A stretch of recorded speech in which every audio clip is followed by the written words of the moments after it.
This case study is based on three-dimensional geometry. You have to read the passage and answer the following question. So case study states that the equation of motion of missile. So missile is going according to this path. Equation of motion of the missile are x is equal to 3t, y is equal to minus 4t and z is equal to t, where t is a time given in second and the distance measured is kilometer. Right the path of the missile. अब देखिए path of the missile अगर आपको निकालना है तो यहाँ पे हम क्या करते हैं, टी की वैल्यू फाइंड आउट कर देते हैं. तो पहले से टी की वैल्यू आई x/3, सेकेंड से आपकी वैल्यू आई टी y/-4 और z is equal to T तो ऑलरेडी है. तो इसका मतलब यहाँ पे टी सभी में सेम आ गया. अगर आप इन सभी को इक्वेट कर देंगे, इक्वेट करने के बाद जो इक्वेशन बनी, ये किसकी इक्वेशन आ रही है? This is a equation of a straight line in 3 dimension. So first part is path is a straight line. Now second question is distance of the missile from a point 0 0 in 5 second. पहले तो 5 second पे देख लेते हैं missile की position क्या होगी. तो आफ्टर 5 सेकेंड, टी अगर 5 सेकेंड दे रखा है तो यहाँ पे आप पोजीशन देख लेते हैं. x is equal to 3t दे रखा था, 3 into 5 it will be 15, y is equal to minus 4 into 5 it is minus 20, z is equal to already t था तो ये 5 हो गया. तो position of the missile after 5 second थी 15 minus 20 and 5. सपोज करिए इस पॉइंट को हम P मान लेते हैं.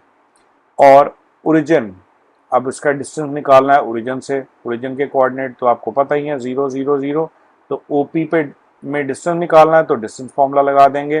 तो ये आएगा 15 minus 0 square minus 20 minus 0 square and 5 minus 0. तो ये आप डायरेक्टली कर सकते थे वैसे. तो 225 माइनस 20 का स्क्वायर हो गया प्लस 400, 5 का स्क्वायर हो गया 25. So 250 plus 400 will be under root 650 kilometers. Third part में है if the position of the missile at certain instant is 5, minus 8 and 10. Find the height of the missile from the ground. If ground is a plane surface, अगर आप मान लें ऐसे, तो ये ground को उसने लिया है XY प्लेन. अब अगर आप XY प्लेन पे कोई कोऑर्डिनेट लें तो X और Y के होंगे, Z कोऑर्डिनेट विल बी 0. सो अगर मैं यहाँ पे डिस्टेंस निकालना है सो A5 माइनस 8 और 0 होगा. तो अगर मुझे डिस्टेंस इस पॉइंट से इस पॉइंट का निकालना है तो फिर यहाँ पे अगेन डिस्टेंस फॉर्मूला लगा देंगे. प्लस 0 प्लस 100, तो 100 का स्क्वायर रूट आपका 10 हो गया. तो A B distance is 10 kilometres.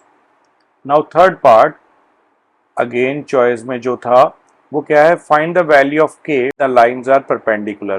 पहले जब भी आपको लाइन की परपेंडिकुलरिटी चेक करनी है तो पहले चेक करिए, ऑलरेडी स्टैंडर्ड फॉर्म में है. तो पहले के डायरेक्शन रेशियोज क्या होंगे? Direction ratios of line 1 is 2, 3 and के. सेकेंड के डायरेक्शन रेशियोज ऑफ लाइन 2, अब लाइन नंबर 2 के डायरेक्शन रेशियोज क्या है? ये भी आपकी स्टैंडर्ड फॉर्म में है, बिल्कुल ठीक है. दूसरे के डायरेक्शन रेशियोज हो गए -2, -1 और 7. Since lines are perpendicular to each other, so A1 A2 plus B1 B2 plus C1 C2 is equal to 0.